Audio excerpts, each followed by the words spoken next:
آئیے آغاز کرتے ہیں اعتکاف کے فضائل اور اس کی اہمیت کے حوالے سے گفتگو کا، اور پروفیسر صاحب آپ سے بات کا آغاز کرتے ہیں۔ سب سے پہلے جو اعتکاف کی فضیلت ہے اس حوالے سے فرمائیے۔ اللہ رب العزت نے سیدنا ابراہیم علیہ السلام سے فرمایا کہ وَعَهِدْنَا إِلَىٰ إِبْرَاهِيمَ وَإِسْمَاعِيلَ أَن طَهِّرَا بَيْتِيَ لِلطَّائِفِينَ وَالْعَاكِفِينَ وَالرُّكَّعِ السُّجُودِ کہ ہم نے ابراہیم اور اسماعیل علیہ السلام سے یہ عہد لیا کہ وہ اعتکاف کرنے والوں کے لیے، رکوع کرنے والوں کے لیے، میرے گھر کو سجدہ کرنے والوں کے لیے پاک و صاف رکھیں۔ سبحان اللہ۔ تو اس سے پتہ چلتا ہے کہ یہ اعتکاف پہلی امتوں میں بھی تھا روزے کی طرح، لیکن اسلام نے اس ضمن میں اس بات کی تعلیم دے کر کہ مسجدیں صاف ستھری، کیا خوبصورت ارشاد ہے پروردگار عالمین کا کہ اللہ کا گھر تمام گھروں سے زیادہ خوبصورت اور صاف ہونا چاہیے۔ سبحان اللہ۔ اعتکاف جنید صاحب یہ ہے کہ کوئی آدمی کسی سخی کے دروازے پر اپنے آپ کو اس طرح گرا دے کہ میں کچھ لیے بغیر یہاں سے نہیں جاؤں۔ واہ واہ۔ اعتکاف کہتے ہیں روکے رکھنے کو، ٹھہر جانے کو، یا آج کل کی اصطلاح میں اگر میں یہ کہوں کہ اعتکاف ہوتا ہے دھرنا دینا۔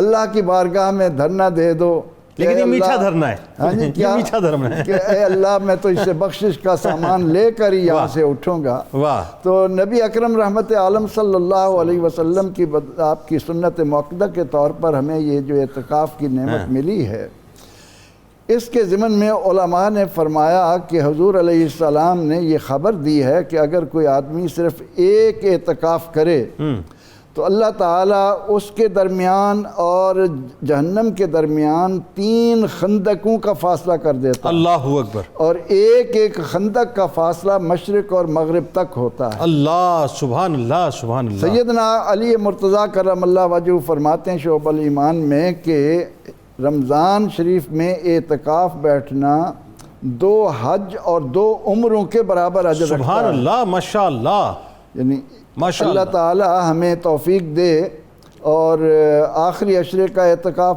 آقا علیہ الصلاۃ والتسلیم نے ایک بار پورے مہینے کا اعتکاف کیا ترکی خیمہ لگا کر، پھر 1 سال آپ صلی اللہ علیہ وسلم نے 20 دن بھی اعتکاف کیا، پھر 10 دن کا اعتکاف تو آپ کا زندگی بھر رہا، اس کی وجہ سے اعتکاف سنت مؤکدہ بن گیا۔ اچھا، سرکار علیہ السلام نے جو ویسے 10 دن کا آخری اعتکاف آپ فرمایا کرتے تھے، اور جو آخری جب سال تھا جب پردہ فرمایا تو 20 دن کا اعتکاف کیا آپ نے۔ 20 دن کا بھی کیا آپ نے، اور اس اعتکاف کی سب سے بڑی چیز جو تھی کہ انسان پوری طرح رمضان کی برکتوں کو سمیٹے، اور خاص طور پر آخری عشرے میں اللہ تعالیٰ کی طرف سے جو اس کو انعامات ملنے والے ہیں ان کے لیے اپنے آپ کو اللہ کے گھر وہ کر لے۔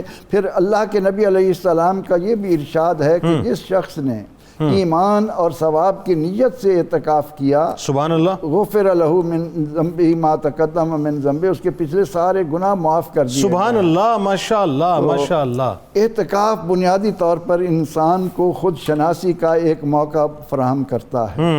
وہ لوگ جنہوں نے اپنی زندگیاں دنیاوی لذتوں سے ہٹ کر بیابانوں میں گزارنا، رہبانیت اختیار کرنا، احبار بن جانا کہ زندگی کی لذت، اسلام نے بڑا خوبصورت نظام دیا کہ سال میں رمضان المبارک کے مہینے میں 8-10 دن بیٹھ کر 9 دن بیٹھ کر اللہ تعالیٰ سے لو لگا لو، اس کو راضی کر لو، اور جب تم وہاں سے نکلو گے تو فرشتے تمہیں مبارکباد دے رہے ہوں گے، خبریاں سنا رہے ہوں گے۔ سبحان اللہ، سبحان اللہ، سبحان اللہ۔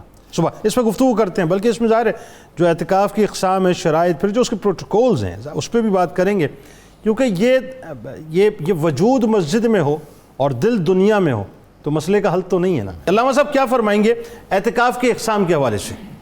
جی، اعتکاف کی بنیادی طور پہ 3 اقسام ہیں، جن میں سے سب سے پہلا اعتکاف واجب ہوتا ہے، اور واجب اعتکاف وہ ہوتا ہے کہ آپ نے کوئی منت مانی کہ میرا فلاں کام ہو جائے تو پھر میں اعتکاف کروں گا۔ اب اس میں مدت کا تعین بھی ساتھ، مطلب کہ 1 دن 2 دن 4 دن 6 دن 10 دن 20 دن جتنے بھی اللہ تعالیٰ سے آپ نے معاملہ کیا ہے۔ اور اس میں ایک چیز میں ناظرین کے لیے کہنا چاہوں گا کہ یہ منت جو ہوتی ہے صرف دل کے ارادے سے واجب نہیں ہو جاتی، بلکہ لازم ہے کہ آپ زبان سے اس کو کہہ چکے ہوں ٹھیک ہے کہ میں یہ کروں گا، زبان سے آپ نے اس کا اقرار کیا ہو، ٹھیک ہے تو پھر وہ آپ پر واجب ہو جاتی ہے، اس کو نہ کرنے والا گناہ گار ہوتا ہے، اللہ اکبر، اور یہ ایک از قبیل عبادات میں سے بھی ہونا اس کا ضروری ہے اچھا کہ مطلب عبادات میں سے ہوگی تو پھر وہ نظر وہ منت جو ہے وہ واجب ہوگی اور اس کو پورا کرنا ضروری ہوگا. تو سب سے پہلا اعتکاف جو ہے وہ تو ہے واجب اعتکاف. ٹھیک ہے. اس کے بعد سنت موقدہ اعتکاف ہے جو رمضان کے آخری 10 دن کا ہمارے ہاں عرف سے کیا جاتا ہے، اور بعض خوش نصیب جو ہے وہ پورے ماہ کا بھی کرتے ہیں، بعض جو ہے وہ مطلب 20 دن کا بھی کر لیتے ہیں، لیکن کم از کم 10 دن. بھول گیا ہو مثال کے طور ہوتا ہے نا، بھول جاتا ہے آدمی، پھر اس کے لیے کیا کیا جائے؟ کیا چیز بھول جائے؟ نیت کے حوالے سے وہ منت جو آپ کہنے کہ اس کو نیت کرنی، نہیں پھر اس پر وہ منت پوری کرنا واجب نہیں ہوگا. اچھا ٹھیک ہے، واجب نہیں ہوگا، اب اس کو اختیار ہے کہ وہ کرے یا نہ کرے، نہ کرے، ٹھیک ہے صحیح، لیکن واجب نہیں ہوگا. بالکل ٹھیک. اور تیسرا اعتکاف جو ہے وہ نفلی اعتکاف ہے. اچھا ٹھیک ہے. نفلی اعتکاف جو ہے وہ چند منٹ کا، 1 دن کا، چند گھنٹے کا، یا 2-4 دن کا، یا جیسے آخری عشرے کی طاق راتوں کا، آخری عشرے کے طاق دنوں کا، طاق دن اور طاق راتیں ملا کے، یا صرف جمعۃ المبارک کے دن، یا رمضان کے علاوہ بھی جب بھی آپ چاہیں پورے سال میں. تو مسجد میں، جیسے مسجد میں عمومی طور پہ آپ جاتے ہیں، مسجدوں سے ہمیں چاہیے کہ دل لگا کے رکھیں، تو جب مسجد میں جا کے بیٹھے تو وہاں جا کے بیٹھتے ہی اعتکاف کی نیت کر لیں. تو یہ جو اعتکاف ہے جو تھوڑی دیر کا آپ مختلف مواقع پہ کرتے ہیں، یہ نفلی اعتکاف ہوتا ہے. اس طرح یہ 3 اقسام ہوئی. اس میں سے ایک چیز وضاحت کے ساتھ ضروری ہے. یہ تیسری اقسام ہے، اگر میں غلط نہیں سمجھ رہا تو یہ اس کا یہ بیسیکلی پرتاؤ اس سرکار دو عالم صلی اللہ علیہ وسلم کے اس عمل کا نظر آتا ہے کہ غار حرا میں آپ جا کے معتکف ہو جایا کرتے تھے کئی دنوں تک، یا کئی مطلب جو ہے وہ اپنا اوقات تک. جی فیضان تو سارا اعتکاف ہو یا تلاوت ہو یا نمازیں ہوں یا زکاتیں یا حج، اس ذات مصطفیٰ صلی اللہ علیہ وسلم سے یہ. اور اس میں آپ دیکھیں گے تو مسجد نبوی شریف زادہ اللہ شرف و تعظیمہ میں اگر آپ باب رحمت سے داخل ہوں تو بالکل سامنے وہاں پہ پلر پہ لکھا ہوا ہے نویت سنت الاعتکاف. یہ یاد دہانی ہے، اور یہ آپ کو اضافی نیکی دلاتا ہے یہ عمل، کہ آپ جب بھی مسجد میں جائیں، آپ نماز پڑھنے گئے، تلاوت کی، آپ نے ذکر کیا، تسبیحات پڑھی، اس کے ساتھ ساتھ آپ نے نیت اگر اعتکاف کی کر لی ہے تو اعتکاف کا بھی اضافی اجر و ثواب آپ کو ملتا شروع. اچھا میں آپ کو بتاؤں، میں پڑھ رہا تھا کہ سرکار دو عالم صلی اللہ علیہ وسلم جو ہے وہ اپنا ستون توبہ جہاں پر حضرت ابو لبابہ رضی اللہ تعالیٰ عنہ نے توبہ فرمائی تھی، ایگزیکٹلی اس جگہ پہ آپ معتکف ہوا کرتے تھے. ہاں جی، یہ تھوڑا سا اس کو مطلب ہم درست کر لیتے ہیں. ہاں بتائیے. جی استنہ توبہ جو ہے وہ تو حضرت ابو لبابہ رضی اللہ تعالیٰ عنہ سے موسوم ہے. استنہ سریر ہے. مسجد نبوی شریف زادہ اللہ شرف و تعظیمہ میں ایک استنہ سریر ہے. یہ استنہ سریر اصل میں عربی زبان میں کہتے ہیں چارپائی کو. جہاں حضور صلی اللہ علیہ وسلم کو بستر یا چارپائی اعتکاف میں لگائی جاتی تھی، یہ عین وہ مقام ہے. اچھا وہ مقام، اور یہ استنہ توبہ کے ساتھ ہی ہے. نا. ٹھیک. اس میں ایک چیز میں وضاحت کے ساتھ بتانا چاہوں گا کہ جو واجب اعتکاف ہوگا اور سنت موقدہ اعتکاف ہوگا، اس میں ساتھ روزہ رکھنا بھی شرط ہوگا. اچھا بغیر روزے کے رمضان میں بھی اگر واجب اعتکاف کی منت پوری کر رہے ہیں تو آپ کو روزہ رکھنا ضروری ہے، اور اگر روزہ ٹوٹ جائے کسی وجہ سے تو اعتکاف بھی ٹوٹ جائے گا. اچھا ایسا ہوگا. ٹھیک.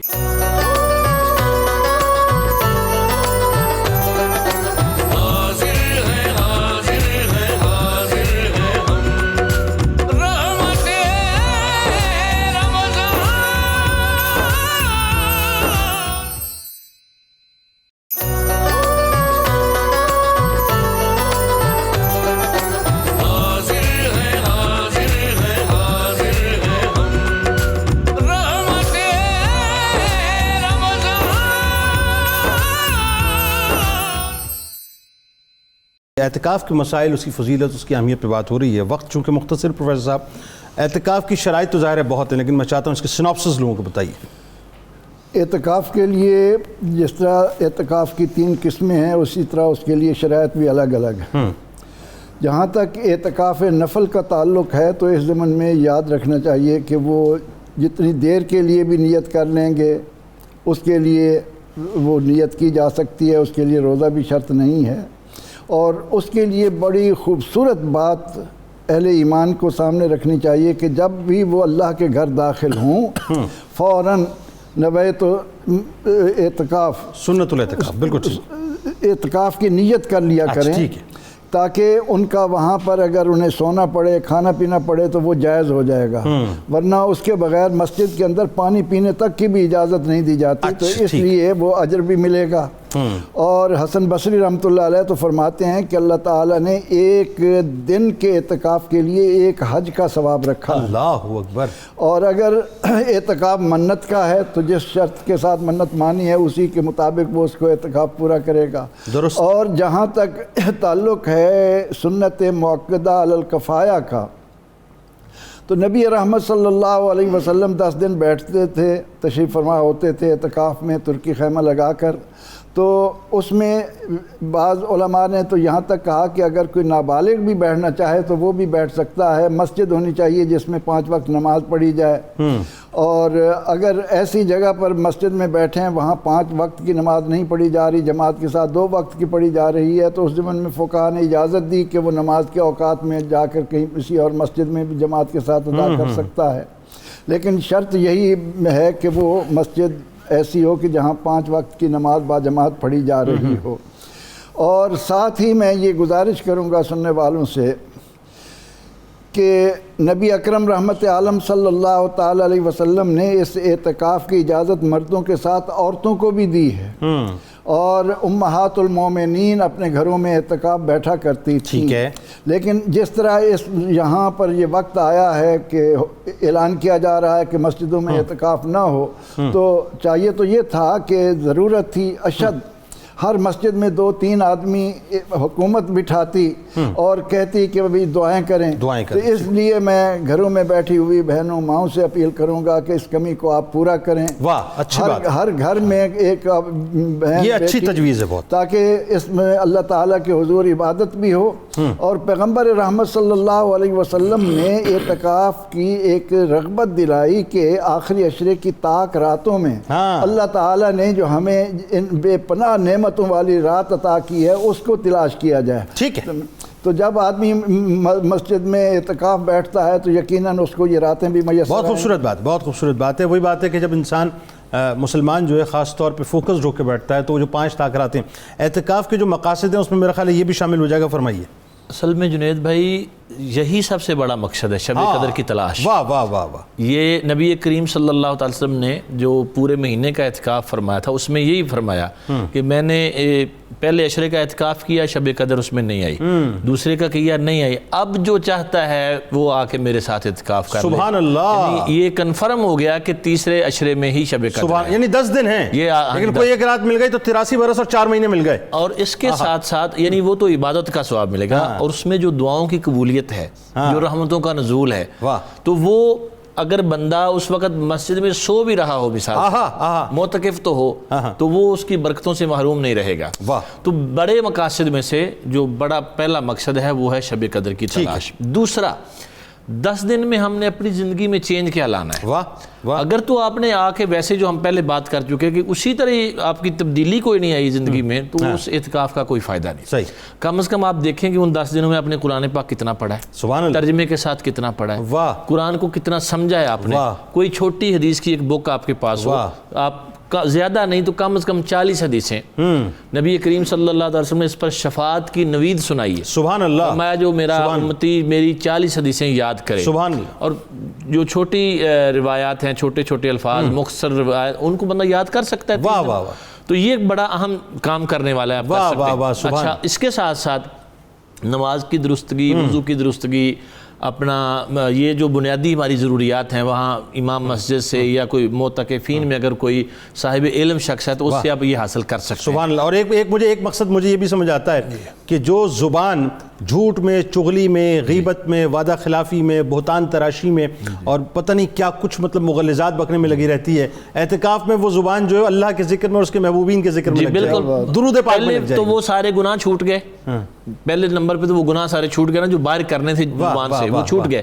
اب زبان استعمال ہونی ہے اللہ تعالیٰ کے پاکوں اور اس کے اور پاکوں کے ذکر میں استعمال ہونی ہے۔ ٹھیک۔ اچھا، لوگ کہتے ہیں کہ غسل نہیں کرنا چاہیے۔ ہاں، یہ بہت اچھا سوال ہے۔ غسل میں یہ بات یاد رہے، ایک ہے غسل ضروری، جو کسی صورت میں بندے پہ غسل فرض ہو جائے وہ تو ہر صورت اس نے مسجد کے باہر جا کے بھی کرنا ہے۔ ٹھیک ہے۔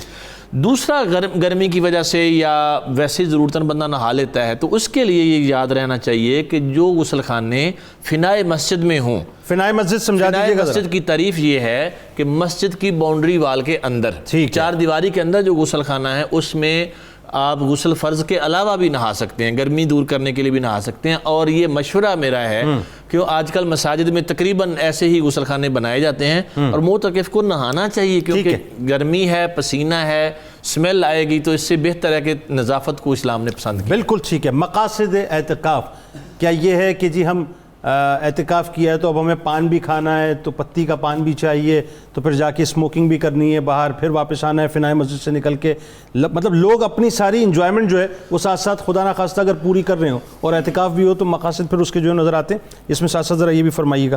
جی ہاں. اور جن بات مطلب جو آداب، میں چونکہ آداب کی بات کر رہا ہوں، اس میں آداب میں شامل ہو جائے گا آداب اعتکاف اور کن باتوں سے اعتکاف ٹوٹ جاتا ہے، یہ بنیادی طور پر ریلیونس ہے اس کی.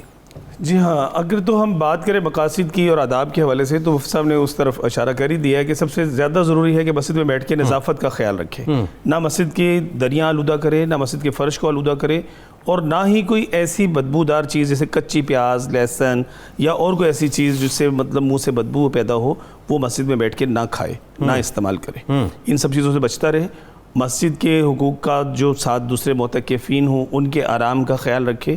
وقت کا اپنا تعین جو جدول بنانا ہے وہ اس حساب سے بنائے کہ باقی سب کو اس حوالے سے ڈسٹربنس پیدا نہ ہو. اگر فنائے مسجد سے باہر جاتا ہے کسی کام سے، جی میں اس طرف آتا ہوں. جو اب کن باتوں سے اعتکاف ٹوٹتا ہے، اگر 1 منٹ کے لیے بھی بغیر کسی عذر شرعی کے یا حاجت طبعی کے مسجد سے وہ باہر گیا 1 منٹ کے لیے بھی تو اعتکاف ٹوٹ جائے. ٹوٹ گیا.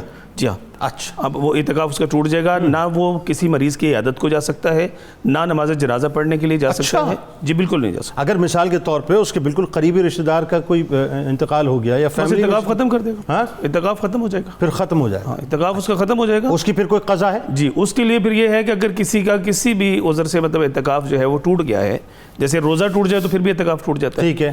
اب اگر اعتکاف کس وجہ سے ٹوٹ گیا تو اس کی قضا یہ ہے کہ بعد میں وہ 1 دن کا اعتکاف 24 گھنٹے کا کر لے اور اس میں روزہ بھی رکھے. یعنی وہ 10 جتنے دن کا ٹوٹا ہے اس کے ایکولنٹ ہو جائے گا وہ؟ ہاں وہ 1 دن کا کرنا وہ اس کے مطلب پورے دنوں کا قضا ہو جائے. اچھا اچھا اچھا اچھا، یہ آسان. جتنے بھی اس کے دن باقی تھے، مطلب مثال 3 4 5 6 دن گزر گئے تھے، 3 4 5 6 دن باقی تھے، تو اس کا کوئی اعتبار نہیں ہے. اچھا ٹھیک. قضا صرف یہی ہے کہ ایک 24 آورز کا یعنی پورے 1 دن رات کا جو ہے وہ اعتکاف وہ کر لے گا اور ساتھ اس کے روزہ بھی رکھے گا، تو یہ اس کی قضا ہو جائے گی. ٹھیک. اور کوئی بات اگر آپ فرمانا چاہیں اس حوالے سے؟ مجھے 30 سیکنڈ دیجیے. میسج صرف معتکفین کے لیے یہ ہے کہ چونکہ 10 دن مسجد میں رہنا ہے تو کھانا کم سے کم کھائیں. ہاں اچھی بات ہے. اس میں کیا ہوگا کہ ہمارے یہاں کوئی بعض دوست جو معتکفین ہوتے ہیں تو وہ تو اتنے خلوص سے حملہ آور ہوتے ہیں کھانے پہ کہ پریشانی ہو جاتی.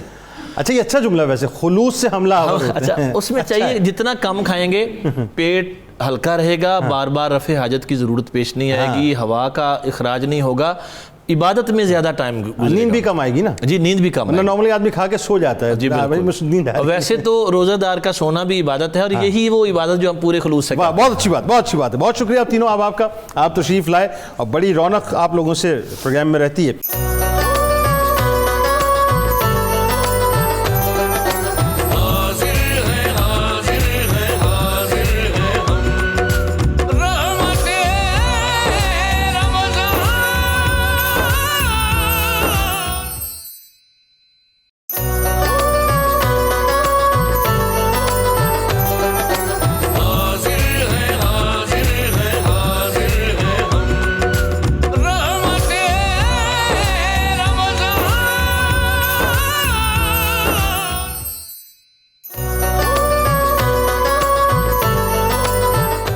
ایک بار پھر ناظرین میں آپ کو خوش آمدید کہتا ہوں قصص القرآن میں. اور آج جو تذکرہ انشاءاللہ میں آپ کو سنانے جا رہا ہوں وہ بڑا ہی کمال اور انتہائی عبرت ناک تذکرہ ہے ناظرین.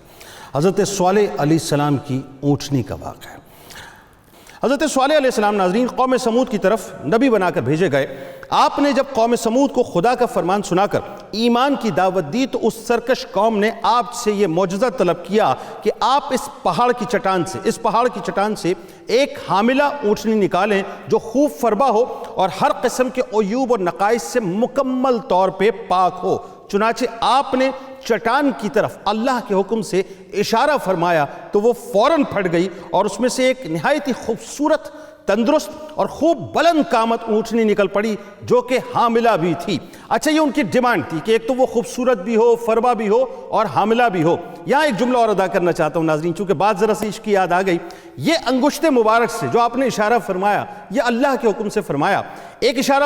ایک اشارہ یاد ہے آپ کو ناظرین؟ سرکار مدینہ صلی اللہ علیہ وآلہ وسلم نے بھی فرمایا تھا۔ اب کمال دیکھیے آپ کہ یہاں اشارے سے اگر میں عشق کی بات کرنے جاؤں تو عشق یہ کہتا ہے مجھے کہ جب صالح علیہ السلام نے اپنی انگشت مبارک سے پہاڑ کی جانب ناظرین اشارہ کیا تو پہاڑ نے بس اس اشارے کا انتظار تھا، اس کو ایسا لگ رہا تھا جیسے وہ منتظر بیٹھا ہے کہ یہاں نبی کا اشارہ ہو اور میں اپنے کلیجے کو چیر دوں۔ اور وہاں ہمارے نبی کی شان کیا ہے ناظرین کہ وہاں چاند اشارے پہ بیٹھا ہوا تھا کہ بس سرکار مدینہ صلی اللہ علیہ وآلہ وسلم انگشت مبارک سے چاند کی طرف یعنی میری طرف اشارہ فرمائے تو میں اپنے کلیجے کو چیر دوں۔ تو آگے بڑھتے ہیں ناظرین، ہوا یہ کہ اونٹنی نکل کر ایک بچے کے ساتھ، بچہ اس کے پیٹ میں تھا، جیسے وہ نکلتی ہے اس نے بچے کو جنا اور یہ اپنے بچے کے ساتھ میدانوں میں چرتی پھرتی تھی۔ اچھا اس اونٹنی کے بارے میں کہا جاتا ہے کہ اس کی چال بڑی حسین تھی، وہ اونٹنی بڑی حسین تھی، بہت فربا، بڑی بلند قامت تھی، یعنی بہت ہی بلند قامت تھی، جس کے بارے میں جو ہے وہ تاریخ میں بہت ڈیٹیل تو نہیں ملتی لیکن یہ بتایا جاتا ہے کہ بہت بلند قامت تھی۔ اچھا اس کا چلنے کا انداز بھی بڑا حسین تھا، وہ کسی کو تنگ نہیں کرتی تھی اور روایتوں میں یہاں تک آتا ہے کہ وہ ایک راستے سے جاتی تھی اور دوسرے راستے سے واپس چلی جاتی تھی۔ اچھا جی، اسی بستی میں ناظرین ایک تالاب بھی تھا جس میں پہاڑوں سے چشمہ بہتا تھا پانی کا اور پانی اس میں جمع ہو جاتا تھا۔ آپ نے فرمایا کہ اے لوگوں دیکھو یہ معجزے کی اونٹنی ہے، ایک روز میں تمہارے سارا پانی یعنی تالاب کا جتنا بھی پانی ہے وہ پی جائے گی اور ایک روز تم لوگ پینا۔ قوم نے اس کو مان لیا۔ اب ہوتا یہ تھا ناظرین کہ ایک دن اونٹنی پورا پانی پی جاتی تھی، دوسرے دن روایتوں میں یہاں تک آتا ہے کہ اس اونٹنی کا دودھ لینے کے لیے قوم آتی تھی اپنے اپنے برتن لے کر اور اس اونٹنی سے دودھ لے جاتی تھی، یعنی یہ سلسلہ اسی انداز سے چلتا تھا اور تیسرے دن پھر جا کر اونٹ کا جو ہے وہ اپنا باری آتی، یعنی اس تسلسل سے معاملہ چلتا رہتا۔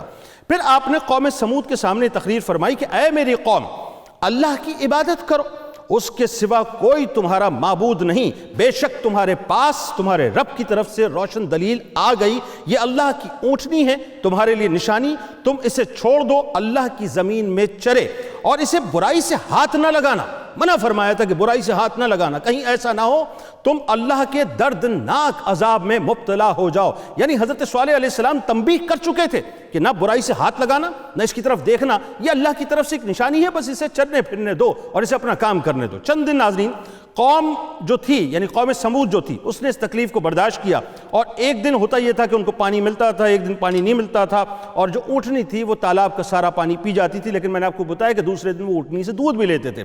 اب ناظرین ہوا کیا، یہاں پہ کچھ شرارتی لوگ بھی تھے اور میں آپ کو ایک اور بات بتاتا ہوں۔ روایت میں آتا ہے کہ ایک عورت تھی جس کا نام صندوق تھا، وہ عورت بہت ہی بدکار قسم کی عورت تھی، اس عورت کی کئی بچیاں تھیں جو بڑی خوبصورت اور بڑی حسین تھیں۔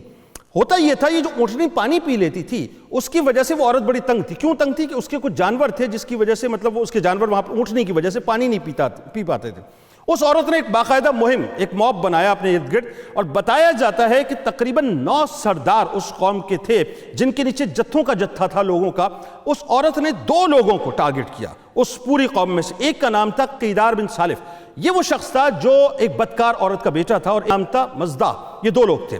ان دونوں کو تیار کیا اور دونوں کو یہ لالچ دی کہ تم اس اونٹنی کو معاذ اللہ قتل کر دو تو میں اپنی خوبصورت ترین بیٹی جو تم چاہو گے وہ تمہیں میں پیش کر دوں گی۔ بہرحال ناظرین اب اس بات کو میں ذرا سا آگے بڑھاتا ہوں کہ قیدار بن سالف چونکہ ظاہر ہے جیسا کہ میں نے آپ کو بتایا کہ انتہائی بدکار قسم کا آدمی تھا، اس کا حلیہ بھی تاریخ میں بتایا جاتا ہے، روایتوں میں آتا ہے کہ وہ سرخ رنگ کا یعنی بوری آنکھوں والا تھا، پستہ قد تھا اور بدکار عورت کا لڑکا تھا۔ چنانچہ وہ لڑکا ساری قوم کے حکم سے اور جیسے میں نے آپ کو بتایا کہ اس عورت کی موٹیویشن اور اس کی لالچ سے اس اونٹنی کو قتل کرنے کے لیے تیار ہو گیا۔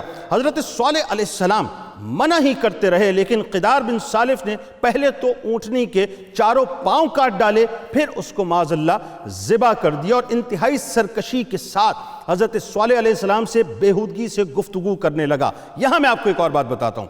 ہوا یہ تھا ناظرین کہ میں نے جیسے آپ کو بتایا نا کہ جو 9 سردار تھے یہ انہوں نے ایک مہم بنا لی تھی اور انہوں نے یہ طے کر لیا تھا کہ اب ہم صالح علیہ السلام کو جو ہے وہ چھوڑیں گے نہیں۔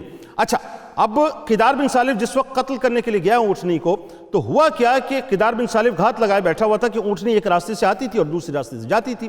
تو وہ دیکھ رہا تھا کہ اونٹنی آنے والی ہے. تو یہ جو عورت تھی جس کا میں نے آپ کو نام بتایا صندوق, اس عورت نے بالکل موقع غنیمت جانا اور بالکل عین اس وقت اپنی ایک حسین ترین لڑکی کو اس قدار بن سالف کے پاس بھیجا, جس نے جا کے اس کے سامنے اپنا نقاب کھولا. تو وہ اس کے حسن میں اتنا فریفتہ ہو گیا کہ اس نے اس وقت اس کو یہ کہا کہ اگر تو اس کو قتل نہیں کرے گا تو پھر میں تجھے نہیں ملوں گی. بس اسی وقت اس نے جو ہے وہ آگے بڑھ کے اس کی کوچے کاٹی اور اس کے بعد اس کو قتل کر دیا. چنانچہ اللہ تعالیٰ کا ارشاد ہے کہ ان لوگوں نے اونٹنی کو ذبح کر دیا اور اپنے رب کے حکم سے سرکشی کی اور یوں بولے کہ اے صالح ہم پر لے آؤ عذاب جس کا تم وعدہ دے رہے ہو اگر تم رسول ہو معاذ اللہ. یعنی انہوں نے بنیادی طور پر صالح علیہ السلام کو چیلنج کیا. اب میں ناظرین یہاں پہ آپ کو ایک اور بات بتاؤں کہ اونٹنی جس وقت قتل ہو گئی اس کے بعد ہوا یہ کہ وہ جو 9 لوگ تھے, اب انہوں نے یہ طے کیا کہ کسی طرح سے حضرت صالح علیہ السلام کو معاذ اللہ شہید کر دیا جائے. حضرت صالح علیہ السلام, میں نے آپ کو بتایا نا کہ وہ اچھا یہ جو قوم صالح تھی یہ ایکچولی ناظرین بڑی سویلائز قسم کی قوم تھی, بڑی سرسبزی, بڑی شادابی, ان کا انفراسٹرکچر بڑا مضبوط تھا. اور وہی میں نے آپ کو بتایا چونکہ ایکسٹینشن تھی قوم عاد کی تو یہ پہاڑوں کو چیر کر گھر بناتے تھے. حضرت صالح علیہ السلام پہاڑوں کی ٹاپ پہ رہتے تھے, یعنی ٹاپ روف پہ رہتے تھے. اب معاملہ یہ تھا کہ ان کو اوپر جا کے ان کو قتل کرنا تھا معاذ اللہ. ایک روایت یہ آتی ہے ناظرین کہ حضرت صالح علیہ السلام کو جب وہ قتل کرنے کے لیے گئے ہیں وہ تمام لوگ پلان کر کے, تو ایک چٹان ان پر آ گری اور وہ سب کے سب واصل جہنم ہو گئے. ایک روایت یہ آتی ہے کہ جب وہ مسلح ہو کر حضرت صالح علیہ السلام کے گھر پہنچے تو فرشتوں نے اس گھر کا محاصرہ کر لیا اور ہاتھوں ہاتھ ان کو جو ہے قتل کر دیا. اور ایک روایت یہ ملتی ہے کہ جب وہ اپنی سازش پر عمل نہیں کر پائے تو جب پوری قوم پر عذاب آیا تو ساتھ ساتھ وہ بھی عذاب میں مبتلا ہو گئے. بہرحال ناظرین, قوم سمود کی اس سرکشی پر عذاب خداوندی کا ظہور اس طرح ہوا کہ پہلے ایک زبردست چنگھاڑ کی خوفناک آواز آئی. اچھا اس سے پہلے ایک اور بات بتاؤں, 3 دن کا نوٹس بھی دیا گیا تھا. حضرت صالح علیہ السلام نے ان کو یہ بتایا تھا کہ اب اللہ کا عذاب آنے والا ہے, تو 3 دن کا ان کو نوٹس تھا. اس کی انہوں نے کچھ جو ہے یہ سمجھ لیجئے نشانیاں ان کو بتائی تھی. جب فائنلی ان نشانیوں کا ظہور ہو گیا تو اس کے بعد عذاب نازل ہوا. یعنی پہلے شدید زلزلہ آیا جس سے پوری آبادی اتھل پتھل ہو کر مکمل طور پہ چکنا چور ہو گئی, عمارتیں ٹوٹ گئیں, ٹوٹ کر تہس نہس ہو گئیں, اور قوم سمود کا ایک آدمی ناظرین, ایک آدمی گھٹنوں کے بل اوندھا گر کے مر گیا. قرآن مجید میں ناظرین اس قوم کا حال یوں بیان کیا, ذرا توجہ سے سنیے. تو زلزلے نے انہیں اپنی گرفت میں لے لیا تو وہ سب صبح کو اپنے گھروں میں اوندھے مرے پڑے رہ گئے. یہاں تک کہ حضرت صالح علیہ السلام نے جب دیکھا کہ پوری بستی زلزلوں کے جھٹکوں سے تباہ و برباد ہو چکی ہے, جتنی بھی اینٹیں تھیں, جتنے بھی پتھر تھے, سب کے سب ڈھیر ہو چکے ہیں اور پوری قوم تباہ و ہلاک ہو چکی ہے, تو آپ کو بے انتہا صدمہ ہوا اور دکھ ہوا. یہاں پہ میں آپ کو ایک بات بتاؤں ناظرین, یعنی جس وقت یہ چنگھاڑ ہوئی ہے, جس وقت یہ زلزلہ آیا ہے, جو جہاں موجود تھا, جو بازاروں میں موجود تھے, جو گھروں میں موجود تھے, جو سڑکوں پر موجود تھے, جو جدھر موجود تھے, سب کے سب اوندھے اپنے گھٹنوں کے بل گر گئے اور اسی انداز سے تہس نہس ہو گئے, فنا ہو گئے, ختم ہو گئے. اور حضرت صالح علیہ السلام کو قوم سمود اور ان کی بستی کے ویرانوں سے ناظرین اس کے بعد اتنی نفرت ہو گئی کہ آپ نے ان لوگوں کی طرف سے منہ پھیر لیا اور بستی کو چھوڑ کر دوسری جگہ تشریف لے گئے. اور چلتے وقت مردہ لاشوں سے جو آپ نے فرمایا وہ ذرا غور سے سنی ناظرین. فرماتے ہیں اے میری قوم, بے شک میں نے تمہیں اپنے رب کا پیغام پہنچا دیا اور تمہاری خیرخواہی بھی کرتا رہا, لیکن تم تو خیرخواہوں کو پسند ہی نہیں کرتے. خلاصہ کلام ناظرین اس کا یہ ہے کہ قوم سمود کی پوری بستی برباد ہو کر مکمل طور پہ کھنڈر بن گئی اور پوری قوم موت کے گھاٹ اتار دی گئی. آج ان کی نسل کا کوئی بھی آدمی روئے زمین پر موجود نہیں ہے. اب میں یہاں پہ ناظرین ایک بات آپ کو اور سمجھاؤں. دیکھیے یہ جو قوم سمود ہے بنیادی طور پہ اس کی آپ جغرافیکل ڈائنامکس تو سمجھ گئے کہ وہ کہاں پر ہے, اور ظاہر ہے اگر کوئی اس کو دیکھنا چاہتا ہے تو اب تو بہت آسانی ہو گئی, گوگل پہ جائیے, سرچ کیجئے ساری چیزوں کو. بس بتلانا صرف اتنا چاہتا ہوں میں کہ بڑی قومیں جو معاذ اللہ نبیوں کی ناموس سے کھیلنے کی کوشش کرتی تھیں, ثم معاذ اللہ کھیلیں گی تو کیا, اللہ تعالیٰ نے ان کو غرق کر دیا, برباد کر دیا. اللہ تعالیٰ ہمیں یہ سوچ عطا کر دے کہ لا یؤمن احدکم حتی اکون احب الیہ میں والدہ و ولدہ والناس اجمعین کے اصل فلسفے کو ہم سمجھ لیں کہ زندگی اگر ہے تو ناموس مصطفیٰ صلی اللہ علیہ وآلہ وسلم سے ہے، اور زندگی میں اگر رمق ہے تو ناموس مصطفیٰ صلی اللہ علیہ وآلہ وسلم سے ہے، زندگی میں اگر چمک ہے تو ناموس مصطفیٰ صلی اللہ علیہ وآلہ وسلم سے ہے۔ ہم یہاں موجود ہیں، ناموس مصطفیٰ صلی اللہ علیہ وآلہ وسلم کا صدقہ ہے، یہاں سے اٹھائے جائیں گے، ناموس مصطفیٰ صلی اللہ علیہ وسلم کا صدقہ ہے۔ عزت اور توقیر اسی میں ہے کہ اللہ اور اس کے رسول صلی اللہ علیہ وآلہ وسلم کی ناموس کے لیے کھڑے رہیں۔ یقین مانیے ناظرین، دنیا میں بھی سرفراز رہیں گے، آخرت میں بھی انشاءاللہ سرفراز ہو جائیں گے۔ اس دعا، اس امید، اس یقین کے ساتھ اجازت دیجیے، اللہ تعالیٰ آپ کا، ہمارا، ہم سب کا حامی و ناصر۔ اللہ حافظ۔